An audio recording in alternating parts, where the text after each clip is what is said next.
is also very personal because I felt like I was one of the parents who was affected. One of this young man who was affected, like I gave you earlier story, the mother is a single mother. And partially when I came to be aware of this young boy, I paid part of his school fees, more especially when he was Form 3, and even Form 3 and Form 4, and I paid the school fees. So when I tried to get hold of this mother, which I finally got, she could not even talk. And this is the firstborn in a family of 5. So you can imagine what that does in this young man's life. But for me, I want to give some suggestions or some solutions that we can follow if it's okay, if we agree as leaders, so we can press those proposals going forward and see if they can bring some truthness into this. One, I'm pretty certain that this is a political has some political connotation into this issue of irregularities in the Kisii County or in the Gusii land. Let me put it that way. I stand to be corrected, but I'm pretty sure.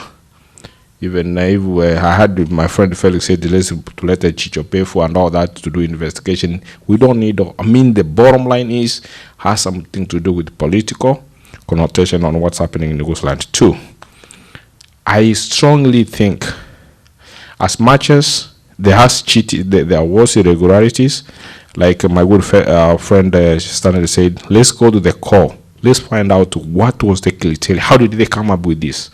And the only people who can do that is our leaders. They're the ones who can access the government, who can access the Ministry of Education to do all this. As in the diaspora, one of the things I know for sure we can do, and the government will listen, is to send a very clear message telling the Kenyan government, the Kisii County government, for the next 3 or so months, we are stopping our remittances. We are doing this purposely because we want to understand what really went wrong with our institution. I know it sounds weird, but that can be done. Instead of sending money to your families, find out when Tong is going home, or find out when Pascal is going home, give him the money, let him take to your family, because you can't deny your family a choice of living a life, because if you are alive, you are a breadwinner. But the issue of going to send money so the banks enjoy the fruits of our sweat, the Kenyan government enjoys the fruits of our sweat, because the moment the money gets out of here, the government gets part of it. When it goes to Kisii, those people are doing transactions, they are getting employed. Some of them are not even our brothers and sisters. So I want us to understand that this money we are sending home has so much to do what we can use as our leverage to also get the government to respond to our needs. To me, I think that's one of the weapons we have at our disposal, and very, very, very, very strong. 2, also we need to engage our leaders, and this will call upon our unity. If today Pascal was going to call the leaders from Kisii, and in this case we call the governor, that as in the diaspora, in the DFW, the Raja DFW, we are 10,000 or we are 1,000 of us or 2,000 of us. We want to come and dialogue with you, tell you what we feel needed to be done. I'm pretty sure the governor will come. Instead of them sneaking in, we don't know when they're here.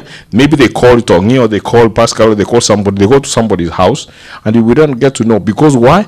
They like it that way, because the system is not there. We don't have a system. So they rather come in, sneak out, so we don't know what they came for, what they're here for, because they're using public funds. So I think if there's anything that will stand as a waking up call for the diaspora to do something, is the way our students or the way our institutions are doing. And finally, let's also engage, like doing the computers. Let's get the books. Once we have a chance when we go home, go to the school you went to. Try to be a speaker. Speak to those kids. Encourage them. Tell them a reason why they need to work hard. Give them a reason. Be a role model to them in a way. Go there, talk to them nicely, tell them there's hope. Look at my personal story. Just whatever you know yourself, I'm pretty sure they will find a way to relate with you. If we be able to do all that, I'm pretty sure we could have sent a very strong message, not only to the Gusii people, even to the country or to the Kenyan government at large. And maybe going forward now, the government here will start listening to us. And also we need to have one of us, we are very good, some of us are very good writers. We need to write a very good statement, send it to Washington, demanding what really happened. Because this is the government here, this is the Kenyan government sitting in Washington. We can do that. Thank you so much.